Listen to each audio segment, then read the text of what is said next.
Hati yang ingin membalas dendam itu akan membuat hati kita keras terhadap Tuhan. Hubungan kita jadi jauh dengan Tuhan.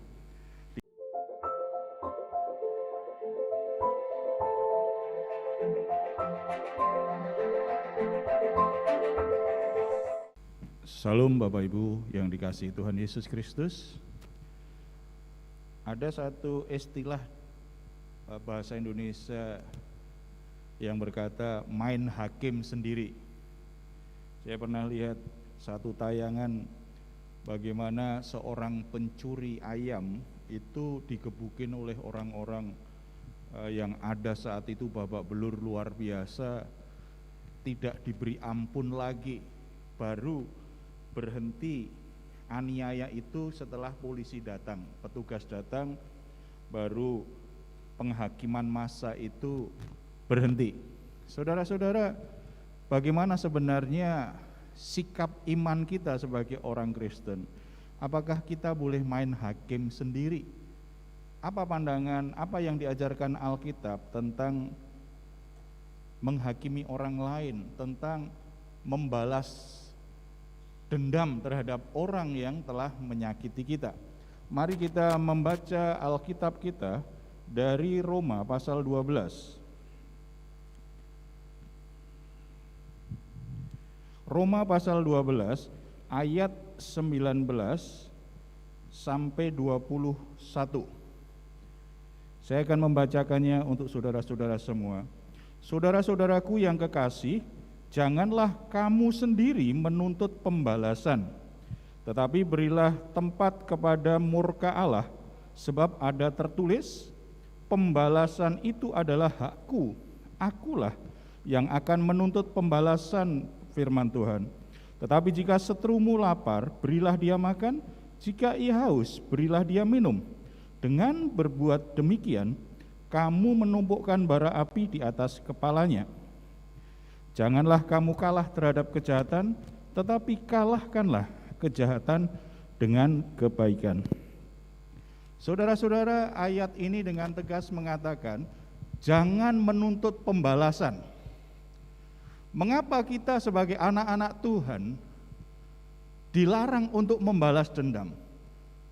Ketika kita mengalami situasi yang menyakitkan, ketika kita diperlakukan tidak adil, ketika ada orang-orang tertentu berbuat jahat kepada kita, melakukan sesuatu yang buruk, yang membuat kita mungkin mengalami situasi yang sangat sulit untuk dihadapi, apakah kita boleh membalas dendam? Apakah itu menjadi sebuah alasan bahwa dimaklumi ketika kita membalas dendam? Ada 3 hal yang kita bisa pelajari dari yang kita baca hari ini, dari firman Tuhan ini. Ada 3 alasan kenapa sebagai orang Kristen kita tidak boleh untuk membalas dendam. Yang pertama, karena pembalasan itu adalah haknya Tuhan. Tadi ayat 19 yang kita baca, beri kesempatan kepada murka Allah. Artinya, Allah yang kita sembah itu sebenarnya tidak membiarkan siapapun berbuat jahat, termasuk berbuat jahat terhadap kita. Dia adalah Allah yang maha adil, Dia adalah Allah yang maha kudus, dan Dia adalah hakim yang sesungguhnya bagi kehidupan manusia. Ketika ada orang-orang tertentu berbuat jahat terhadap kita, melakukan sesuatu yang menyakitkan kita, sebenarnya dia tidak hanya sedang menyakiti kita, dia juga berhadapan dengan Allah yang kita sembah, yang adil. Beri kesempatan kepada murka Allah, itu berbicara beri kesempatan, karena Tuhan adalah hakim yang sesungguhnya, karena Tuhan yang punya hak untuk menghakimi dan membalas, menghukum orang yang bersalah. Beri kesempatan, murka Allah terjadi. Artinya, jangan kamu sendiri yang mengadili orang itu, jangan kamu sendiri yang menghakimi orang itu. Berikan kepada yang punya hak. Seperti tadi, ketika orang mencuri, Kemudian ada penghakiman massa. Ketika petugas datang, polisi datang, maka polisi itu ambil alih. Dan pencuri itu akhirnya dibawa ke kantor polisi, masuk dalam proses pengadilan, supaya diadili sesuai dengan hukum yang berlaku. Demikian juga dalam hidup ini, ketika ada orang-orang berbuat jahat terhadap kita, ketika ada banyak orang menghancurkan, berperilaku yang tidak adil terhadap kita, sebenarnya Allah yang kita sembah itu tidak tinggal diam. Dia akan meresponinya dengan keadilannya. Dan kalau penghakiman manusia itu biasanya dorongannya apa? Kemarahan. Makanya istilahnya balas dendam. Kalau kamu menyakiti aku akan lakukan lebih menyakitkan. Kalau kamu buat hidupku susah, aku akan buat kamu lebih susah lagi. Istilah yang pernah dikatakan oleh Yesus kan, gigi ganti gigi, mata ganti mata. Selalu hitungannya adalah, kalau kamu merugikan aku, kamu melakukan sesuatu yang jahat kepadaku, aku akan lakukan yang sama kepadamu. Tetapi pengadilan Allah itu dasarnya jelas. Dia adalah Allah yang Maha Adil dan kudus. Pengadilannya bukan didorong oleh karena ingin balas dendam, karena memang sesuai dengan kebenaran yang semestinya. Itu seperti hakim yang adil, menghukum seseorang yang berbuat jahat sesuai dengan kejahatannya berdasarkan hukum yang berlaku. Demikian juga Allah ketika mengadili seseorang, bukan karena dia ada kepentingan, bukan karena dia pilih kasih, enggak. Dasarnya adalah kebenarannya. Dia mengadili dengan keadilan yang sempurna, penghakiman yang benar. Saudara-saudara, dorongan untuk membalas dendam itu berarti kita sedang mengambil alih haknya Tuhan. Ketika kita mengambil haknya Tuhan, mengapa banyak orang Kristen yang hatinya dipenuhi keinginan balas dendam tidak bisa sungguh-sungguh tunduk pada kedaulatan Tuhan dan kehilangan bagian terbaik dari kehidupan Kristen, yaitu persekutuan yang sangat dekat, keintiman dengan Tuhan. Hati yang ingin membalas dendam itu akan membuat hati kita keras terhadap Tuhan. Hubungan kita jadi jauh dengan Tuhan. Tidak heran ketika Tuhan Yesus makanya mengingatkan kepada kita, kalau kamu ingin memberi persembahan, ingat, kamu lagi konflik, lagi bermusuhan dengan saudaramu, temui dia dulu, berdamai dulu, baru kembali ke sini beri persembahan. Karena hubungan yang tidak benar, kemarahan yang terus ada di hati terhadap seseorang, itu akan menghalangi hati kita dengan hatinya Tuhan. Karena ini haknya Tuhan, jangan membalas dendam. Yang kedua, Tuhan ingin hidup kita itu dipenuhi dan didasarkan oleh kasih karunia. Sebagaimana Tuhan memberi kita kasih karunia, Tuhan ingin kita juga memberikan kasih karunia kepada orang lain. Di ayat 20 tadi dikatakan seperti ini, tetapi jika seterumu lapar, berilah dia makan, jika ia haus, berilah ia minum. Dengan berbuat demikian, kamu menumpukkan bara api di atas kepalanya. Saudara-saudara, hanya orang yang penuh kasih karunia yang bisa memberi makan kepada orang yang memusuhi dia, orang yang berbuat jahat kepada dia. Lalu ketika dia nggak bisa makan, dia nggak bisa minum, dia punya kebutuhan yang ternyata nggak bisa dipenuhi, dia ada masalah dengan hidupnya. Kemudian kita melihatnya dan kita memberi yang dia butuhkan. Itu hanya kasih karunia yang bisa memberikan itu.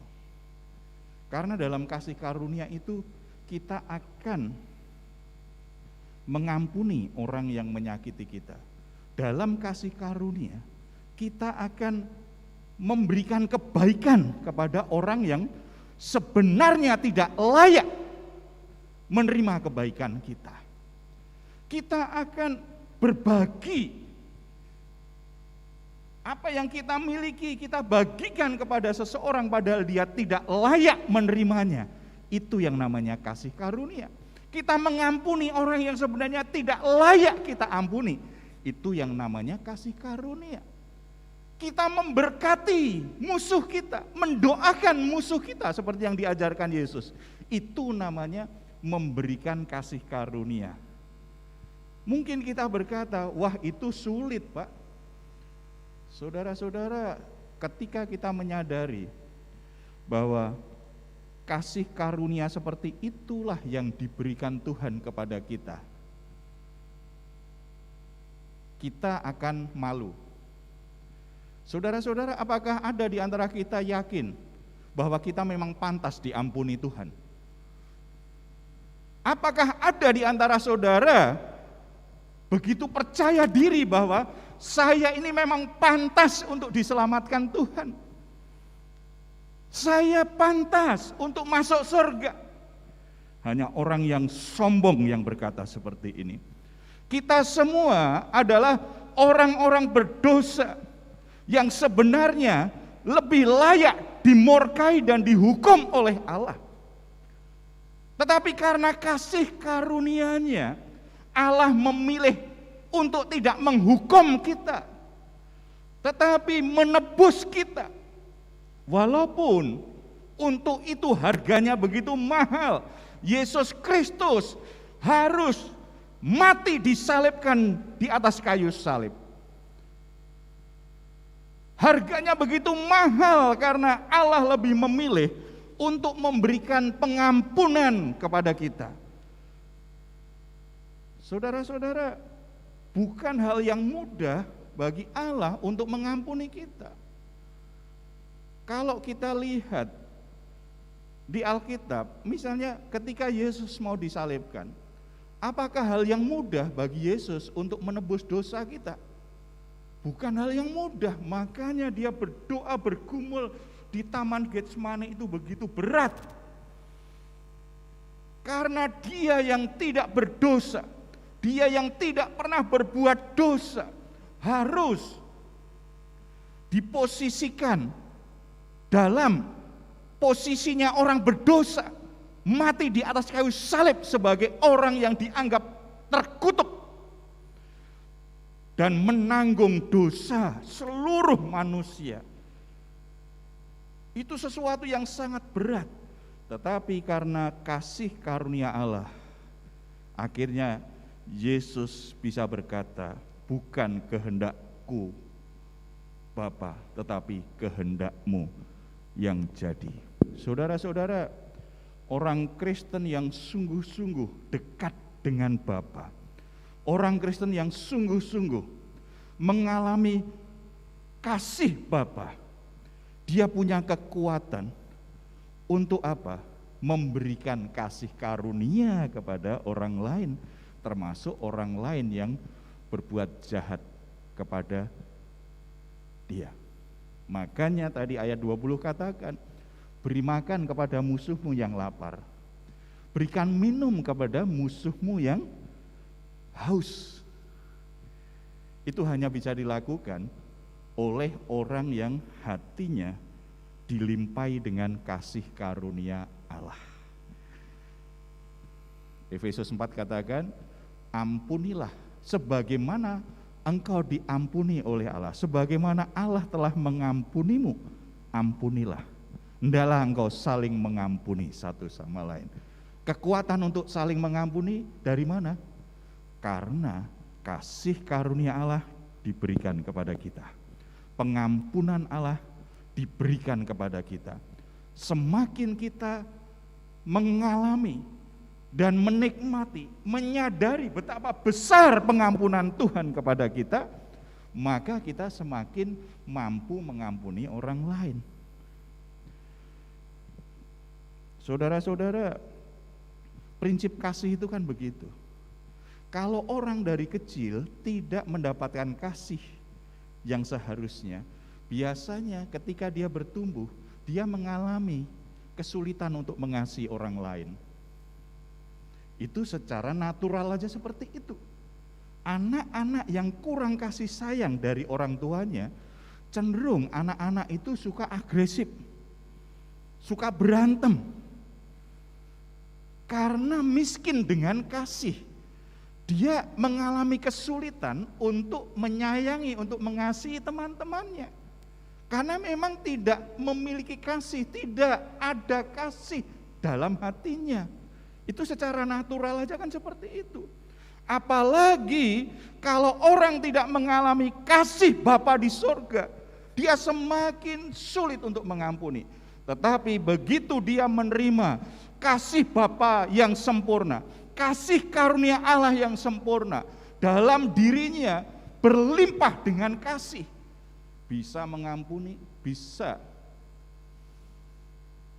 memberikan kebaikan kepada orang yang tidak layak menerimanya. Ketika kita memberikannya, di situ digambarkan kamu seperti menaruh bara api di atas kepalanya. Saudara-saudara, ada banyak tafsiran tentang hal itu. Ada yang berkata bahwa menaruh bara api itu artinya kamu membuat dia jadi malu dengan apa yang dia lakukan. Ada yang berkata itu sebagai bentuk ketika kamu justru berikan yang dia butuhkan, kemurahan hatimu itu akan menyadarkan dia bahwa dia salah. Tapi ada juga yang menafsirkan, jadi ada beberapa tafsiran tentang hal ini, bahwa kebiasaan orang di masa itu suka mengangkat bara api di atas kepalanya, ada nampan.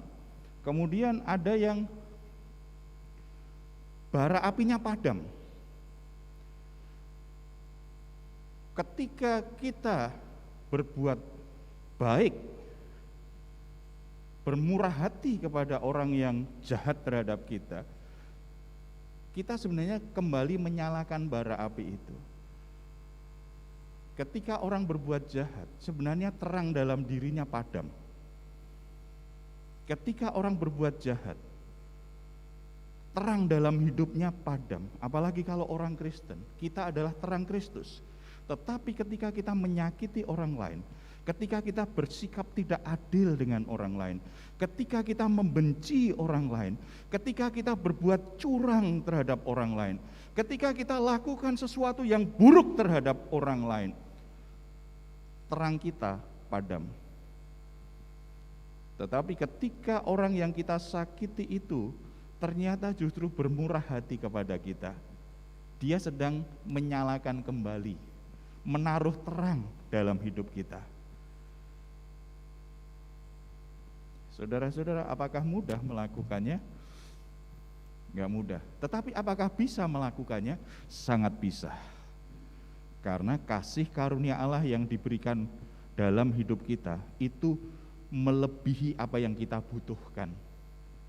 Itu adalah kekuatan bagi kita untuk tetap bisa mengampuni orang yang bersalah kepada kita, untuk bisa meredakan rasa marah kita, untuk bisa menghapus dendam kita kepada orang lain, dan untuk bisa lakukan kebaikan, bermurah hati kepada orang yang tidak layak menerimanya. Itu namanya kasih karunia. Saudara-saudara, saya pernah konseling seorang ibu yang suaminya sangat keras sekali, lakukan KDRT, berkhianat, pokoknya sangat menyakiti sekali istrinya. Tetapi istrinya ini hampir putus asa sebenarnya. Cuma ketika dia dengar firman Tuhan dan baca firman Tuhan, bahwa kasih karunia itu menjadi kekuatan yang bisa memulihkan keluarga mereka. Kasih karunia Allah itu bisa menyembuhkan hatinya dan bisa menjamah hati suaminya. Yang dia lakukan saat itu hanya fokus, saya ingin menjadi penolong yang baik bagi suamiku. Suaminya lakukan apa saja, udah berulang-ulang dia ingatkan, malah jadi tambah konfliknya, tambah menjadi-jadi. Dia mulai fokus pada apa yang Tuhan ingin aku lakukan sebagai istri, sebagai penolong. Akhirnya dia mulai lakukan semakin baik sebagai penolong, dia lakukan. Dia siapkan makanan suaminya, dia siapkan pakaian suaminya ketika mau berangkat kerja. Pokoknya dia lakukan dengan baik. Itu namanya memberi kasih karunia tuh. Sebab ibu-ibu kalau sakit hati betul dengan suaminya, bisa aja makanannya tambah aja dengan racun kan, biar mati saja suaminya. Tetapi ini padahal sudah sakit hati luar biasa. Yang dia lakukan adalah memberi kasih karunia kepada suaminya ini. Memberi kasih karunia. Suatu saat suaminya sakit di rumah selingkuhannya. Selingkuhannya nggak ngurus dengan baik, sebab dia hanya pengen yang enak, yang senang saja dengan dia. Begitu dia sudah sakit, kena stroke, tidak diurus dengan baik. Akhirnya dia minta tolong orang untuk menghubungin istrinya. Istrinya luar biasa, karena hatinya dipenuhi kasih karunia Tuhan. Dia berkata, tidak masalah, bawa pulang, saya yang urus. Kemudian dia urus suaminya yang sudah menyakitkan dia sekian lama. Dia urus sampai akhirnya mulai ada pemulihan. Hati suaminya benar-benar hancur, menyadari bahwa saya sudah menyia-nyiakan istri saya selama ini. Itu namanya menaruh bara api. Seiring dia pulih secara kesehatan, dia juga pulih hatinya terhadap istrinya. Semakin dia pulih, dia semakin menjadi bagian dari keluarga dengan baik. Itu menaruh bara api. Kembali, apakah itu mudah? Enggak mudah. Tetapi apakah bisa? Sangat bisa. Yang penting percaya firman Tuhan. Kalau enggak mampu, tinggal lapor sama Tuhan. Tuhan, kelihatannya aku sudah mulai kehabisan kasih nih, enggak sabar lagi nih Tuhan. Limpahi aku dengan kasih karunia-Mu yang sempurna itu. Segarkan kembali hatiku dengan kasih-Mu, supaya aku juga kembali bisa memberi kasih karunia kepada orang yang menyakitiku ini. Yang ketiga, alasan yang ketiga, jadi mengapa kita tidak boleh balas dendam? Yang pertama, karena pembalasan itu hak Tuhan. Yang kedua, karena Tuhan ingin kita memberikan kasih karunia, bukan pembalasan. Yang ketiga, ayat yang 21. Janganlah kamu kalah terhadap kejahatan, tetapi kalahkanlah kejahatan dengan kebaikan. Yang ketiga, karena untuk mengalahkan kejahatan itu bukan membalas dendam. Kejahatan hanya bisa dikalahkan dengan kebaikan. Kalau kejahatan dibalas dengan kejahatan, maka kejahatan itu semakin kuat. Kejahatan itu semakin besar. Semakin merusak, semakin menghancurkan tidak hanya hubungan, tetapi menghancurkan batin kita. Jiwa kita semakin dirusak. Kejahatan hanya bisa dikalahkan dengan kebaikan. Sebagaimana kebencian hanya bisa dikalahkan oleh kasih. Gelap hanya bisa dikalahkan oleh terang. Demikian juga, kalau ingin melawan kejahatan, kalahkan itu dengan kebaikan. Hanya kebaikan yang bisa mengalahkan kejahatan dalam hidup seseorang. Berikan kebaikan, berikan kebaikan.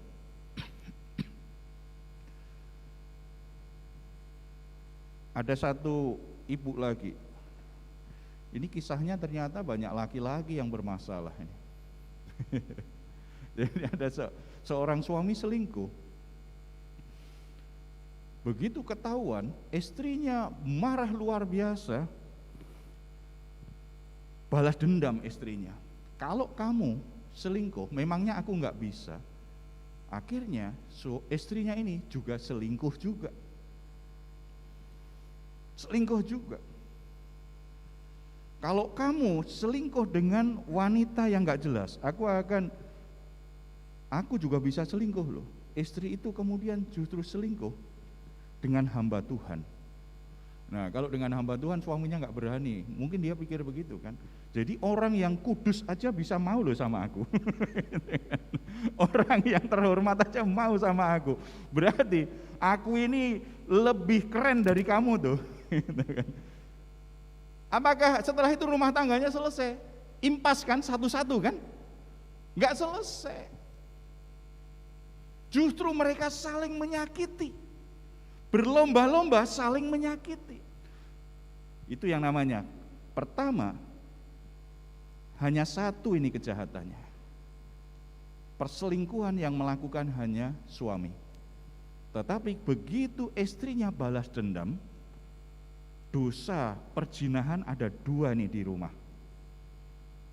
Lebih besar. Begitu dosanya lebih besar, apakah itu menyelesaikan masalah?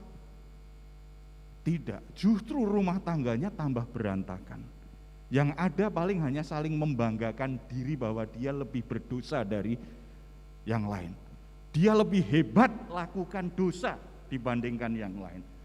Saling membanggakan dosanya, saling membanggakan kejahatannya.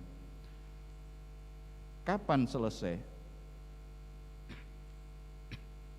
Ketika istrinya mulai menyadari bahwa apa yang dia lakukan salah. Dan hamba Tuhan itu juga sadar dia berdosa. Akhirnya memutuskan untuk mengakhiri perselingkuhan itu. Ketika dia menyadari, semakin dia bisa mengampuni suaminya, kemudian juga dia mulai bisa berperan sebagai istri, berusaha tampil sebagai istri yang baik. Jadi dia lepaskan haknya untuk membalas dendam. Kemudian yang kedua, dia berikan apa yang jadi kebutuhan suaminya. Berarti yang kedua kan. Kemudian yang ketiga, dia mulai berikan sesuatu yang baik kepada suaminya. Dalam proses waktu, kemudian suaminya mulai menyadari, saya tidak boleh seperti ini. Anakku semakin besar, anakku semakin tumbuh. Saya tidak boleh rumah tangga seperti ini, dan saya tidak boleh juga terus hidup dalam petualangan cinta dengan wanita lain. Akhirnya keluarganya dipulihkan. Pemulihan terjadi karena apa? Orang tidak membalas dendam, tetapi ketika dia disakiti, dia mengampuni. Ketika dia mendapatkan perilaku yang jahat, dia balas dengan kebaikan. Ketika orang merugikan dia, dia tetap mau bermurah hati. Tetapi masalah akan berlarut ketika kita hanya fokus pada perasaan.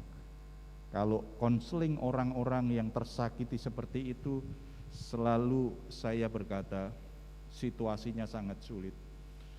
Kalau saya yang mengalami, mungkin saya nggak mampu. Tetapi bukan alasan membenarkan kebencian, membenarkan kemarahan, membenarkan balas dendam.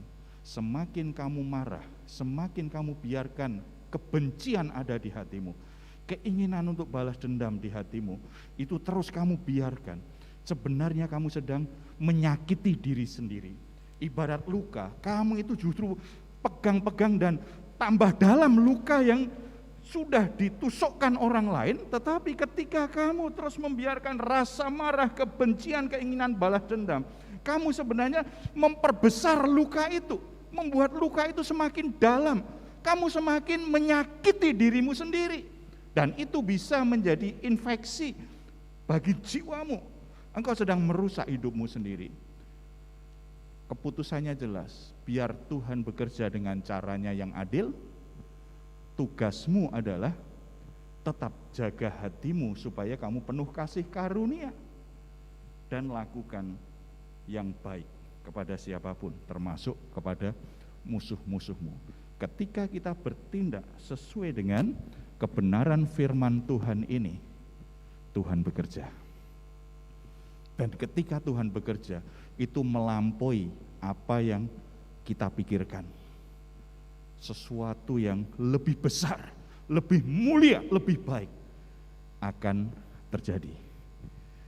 Karena Tuhan itu memang sumber kebaikan. Tidak ada sesuatu yang bisa menghalangi Tuhan untuk lakukan kebaikan dalam hidup kita kalau kita mengasihi Dia dan hidup dalam rencananya. Baik, saudara-saudara yang dikasihi oleh Tuhan, apakah saat ini ada seseorang yang menyakitimu? Apakah saat ini ada seseorang yang memperlakukan engkau tidak adil? Apakah ada kemarahan, ada kebencian di hatimu? Apakah ada dorongan yang kuat untuk membalas dendam seseorang? Ketika kita dengar firman Tuhan hari ini, ambil keputusan. Apakah engkau tetap ingin menyakiti dirimu dan semakin merusak jiwamu, atau engkau ingin sembuh dan pulih, mengalami kebaikan Tuhan, melewati situasi sulit itu? Ambil putusan, serahkan pembalasan kepada Tuhan. Belajar memberikan kasih karunia kepada orang yang menyakitimu.